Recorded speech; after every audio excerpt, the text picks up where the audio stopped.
ಇದು ವಾಕಿಂಗ್ ಯಾರು ಮಾಡಕ್ಕಾಗಲ್ಲ, ಮನೆಗೆ ಕೆಲಸ ಇರ್ತಾವ, ವಾಕಿಂಗ್ ಅಥವಾ ಮಾಡಕ್ಕಾಗಲ್ಲ ಅನ್ನೋರು ಮನೆಗೆ ಹೆಂಗ್ ಮಾಡ್ಕೋಬೇಕಂದ್ರೆ ಫಸ್ಟ್ ಈ ಕಾಲಿಗೆ ಎರಡು ಹಿಂಗ್ ಇರ್ತದಲ್ಲ, ಈ ಕಾಲಿಗೆ ಮೇಲೆ ಇಟ್ಕೋಬೇಕು, ಈ ಕಾಲು ಹಿಂದಕ್ಕೆ ಸರ್ಸ್ಕೊಂಡ್ಬಿಡ್ಬೇಕು ಅಷ್ಟೇ.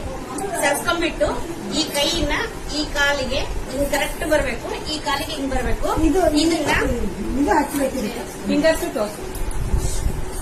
ಈ ಕಾಲನ್ನ ಹಿಂಗ ಜೋರ್ಸೆ ಹೊಡಿಬೇಕಿಲ್ಲ. ಕರೆಕ್ಟ್ 20 ನಿಮಿಷ ಹೊಡೆದ್ರೆ ನೀವು ನಮ್ಮಲ್ಲಿ ಏನೇನ್ ರೋಗ ಇರ್ತಾವ ಎಲ್ಲ ಹೋಗ್ತಾವ. ಆಮೇಲೆ ವಾಕಿಂಗ್ ನಾವು 45 ನಿಮಿಷದ ವಾಕಿಂಗ್ ಇದರಲ್ಲೇ ಬಂದ್ಬಿಡ್ತದೆ 20 ನಿಮಿಷದ. ಆಮೇಲೆ ನಮ್ಗೆ ಏನನ್ನ ದಪ್ಪ ತೆಳ್ಳಗಾಗ್ಬೇಕಂದ್ರೂ ಇದ್ರಲ್ಲೇ ಬರ್ತದ. ಆಮೇಲೆ ಏನನ್ನ ಪೇನ್ ಇದ್ರು ಇದ್ರಲ್ಲೇ ಬರ್ತದ, ಕಾಲ್ ಜೋಮ್ ಇದ್ರು ಇದ್ರಲ್ಲೇ ಬರ್ತದ, ಎಲ್ಲ ಇದ್ರಾಗೆ ಬರ್ತದ.